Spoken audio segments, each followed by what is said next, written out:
السلام علیکم ورحمۃ اللہ وبرکاتہ۔ بسم اللہ الرحمن الرحیم۔ قال النبی صلی اللہ علیہ وسلم انما القبر روضۃ من ریاض الجنہ او حفرۃ من حفر النار۔ ناظرین، آج ہم جس حوالہ سے گفتگو کرنے جا رہے ہیں، جیسا کہ آپ کو اس بات کا علم ہوگا کہ لوگ پاک پتن جاتے ہیں اور وہاں پہ بہشتی دروازہ گزرتے ہیں اور ڈنڈے کھاتے ہیں، تھپڑ کھاتے ہیں۔ وہ آپ نے ناظرین ویڈیوز دیکھی ہوگی، تو اسی حوالہ سے ہم آپ کو آج مفتی سمر عباس عطاری کی ایک ویڈیو دکھائیں گے۔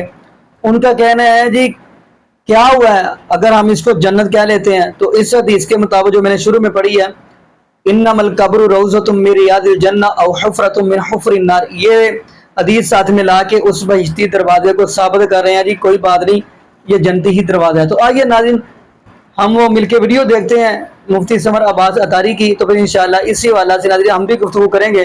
تو آئیے ناظرین مل کے ویڈیو دیکھتے ہیں۔ دروازے کا بھی بتا دیں، بہشتی دروازے کے حوالے سے بھی بالکل اس کے بارے میں بہت ساری علماء نے تشریحات و تفسیرات بیان کی ہیں۔ اب میں ناظرین کو اپنے انداز سے بتاتا ہوں۔ بعض لوگ اس پر بڑا اعتراض کرتے ہیں، جی بہشتی دروازہ ہے۔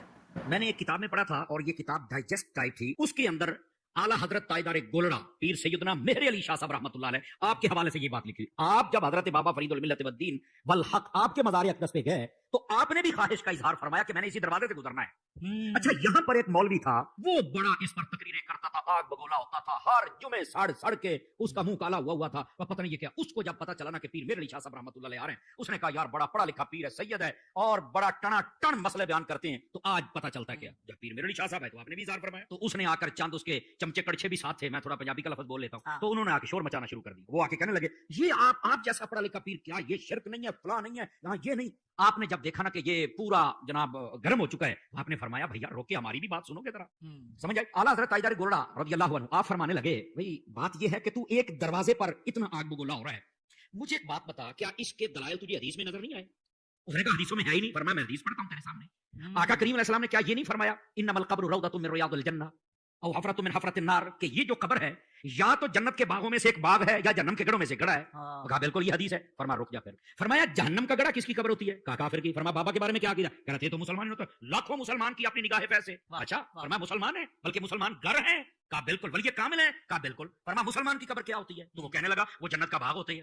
تو فرمایا بھئی اگر جنت کا باغ ہے تو سنیوں کو ابھی اس مسئلے کی صحیح طرح سمجھ نہیں آئی ہے، ورنہ چاروں طرف سے دروازے وہ بہشتی لگا لیتے، یہ تو قدموں کی جانب سے لگا ہوا ہے۔ کیا کہنے، باغ اگر ہے تو اس کو جدھر سے بھی دروازہ لگاؤ گے تو وہ باغ کا ہی دروازہ ہوگا نا۔ اگر مومن کی قبر یہ جنت ہوتی ہے تو جدھر سے بھی دروازہ لگاؤ گے تو جنتی دروازہ ہی بنانا۔ بہت اچھے، آپ نے جب یہ سمجھایا تو وہ حیران و ششدر رہ گیا۔ وہ بعض لوگ اپنے آپ کو کہتے ہیں میں اہل قرآن ہوں، میں اہل حدیث ہوں، بڑا کچھ کہہ دیتے ہیں، اور اصل بات یہ ہے، میں علامہ اکرام صاحب کی توجہ چاہوں گا، جس طرح آلو بخارے کا آلو سے تعلق نہیں نہ ہوتا، اسی طرح کئی لوگوں کا حدیث سے تعلق نہیں ہوتا، اپنے آپ کو کہہ ضرور لیتے ہیں۔ یہ کون سی بات ہے؟ سمجھ آ رہی ہے میری بات کی؟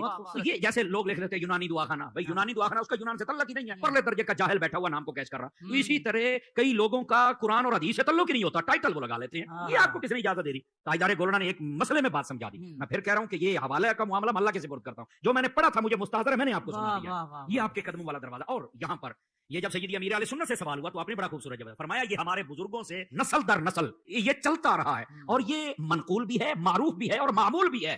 سمجھ آ رہی ہے؟ تو جب اتنی بات منقول و معروف و مشہور و معمول بیاہ ہو تو پھر ہم اس کا کیسے، ویسے بھی قبر جنت کا باغ ہے تو اس دروازے کو جنتی دروازہ کہنے سے مسئلہ کیا ہو رہا ہوتا ہے؟ ویسے بھی ضمنی معاملات ہوتے ہیں نا، ضمنی معاملات ہے یہ، کوئی عقائد کی اگر کوئی نہیں بھی مانتا اور اولیاء کو مانتا ہے اس کے عقائد، ٹھیک ہے دیٹس اوکے، لیکن یہ کہ اس کا یہ مطلب نہیں ہے کہ اس دروازے کی وجہ سے تم اولیاء کے دشمن بن جاؤ اور جو جاتے ہیں ان کو مشرک بنا دو، تو ایسی بات نہیں ہے۔ کیا دنیا میں بھی جنتی دروازہ ہو سکتا ہے؟ یا جنتی دروازہ بھی ہو سکتا ہے، اور حدیثوں میں تو جنتی آدمیوں کا بھی تو پتہ چلا تھا نا، ہر نبی جنتی ہے یقینی طور پر۔ پھر صحابہ کرام 10 صحابہ مشہور ہیں جن کو جنت کی بشارت بزبان رحمت عالمیان صلی اللہ تعالیٰ علیہ وسلم دی گئی۔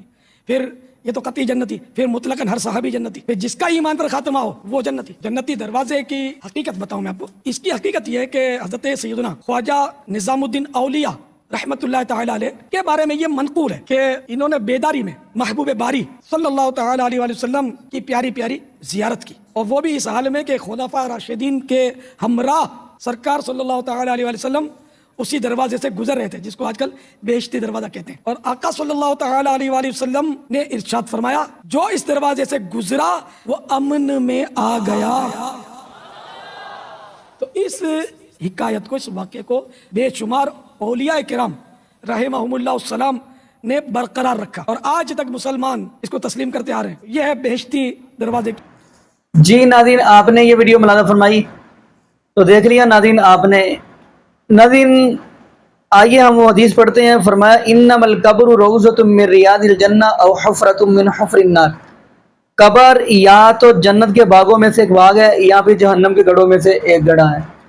اس حدیث کو مد نظر رکھتے ہوئے اور یہ بہشتی دروازہ ثابت کر دینا میں حیرانگی والی بات ہے. ویسے حیران ہوتا ہوں اس بات پہ. تو ناظرین اگر دیکھا جائے بہشت صرف اللہ رب العالمین کی جنت ہی ہے, وہی ایک بہشت ہے. یہ دنیا کے اندر صرف یہ اپنے بزرگوں کو منوانے کے لیے یعنی ثابت کرنے کے لیے کہ ہمارے بزرگ یہ ہر کام کر سکتے ہیں اس لیے یہ کام کر رہے ہیں. جبکہ ناظرین اگر آپ قرآن پاک کا مطالعہ کریں تو ہر نبی نے آ کے اللہ وحدانیت کا ہی اعلان کیا ہے, یعنی کہ اللہ رب العالمین کی ہی عبادت کروائی ہے. اگر دیکھیں گے ناظرین غالباً حمان ہے یا قارون ہے, اس نے بھی دنیا کے اندر جنت بنائی, آپ کو اس بات کا بھی علم ہوگا. تو اس نے بنا تو لی لیکن اللہ پاک نے اس کو خیر پاؤں نہیں رکھنے دیا, وہ تو رب العالمین کا فیصلہ تھا. خیر ناظرین جو بات سمجھانے جا رہا ہوں وہ یہ ہے کہ جنت صرف ایک ہی ہے, وہ ہے اللہ رب العالمین نے بنائی. جیسا کہ قرآن پاک کی آیت ہے, فرمایا وَأُزْلِفَتِ الْجَنَّةُ لِلْمُتَّقِينَ وَبُرِّزَتِ الْجَحِيمُ لِلْغَافِلِينَ. اس دن وہ لوگ جو نیک ہوں گے, مومن ہوں گے, مشرک نہیں مومن ہوں گے, نیک ہوں گے, جنت ان کے پاس کر دی جائے گی. وَأُزْلِفَتِ الْجَنَّةُ لِلْمُتَّقِينَ, متقین کے پاس جنت کو لایا جائے گا.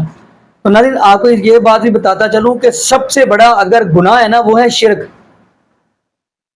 کیونکہ قرآن پاک کے اندر بار بار یہ لفظ استعمال کیا گیا ہے. حتیٰ کہ آپ سورہ لقمان کا مطالعہ کریں اس کے اندر بھی لقمان اپنے بیٹے کو یہی بات کہہ رہے ہیں, وَإِنَّ الشِّرْكَ لَظُلْمٌ عَظِيمٌ, کہ شرک بہت بڑا ظلم ہے. ناظرین ایسا سمجھ لے, اب ایک بندہ ہے وہ اپنی ڈیوٹی پہ گیا اور جب وہ واپس آتا ہے تو اپنی وائف کے پاس کسی اور مرد کو دیکھے کیا وہ برداشت کرے گا؟ ایسے ہی اللہ بھی اپنے ساتھ کسی شریک کو برداشت نہیں کرتے.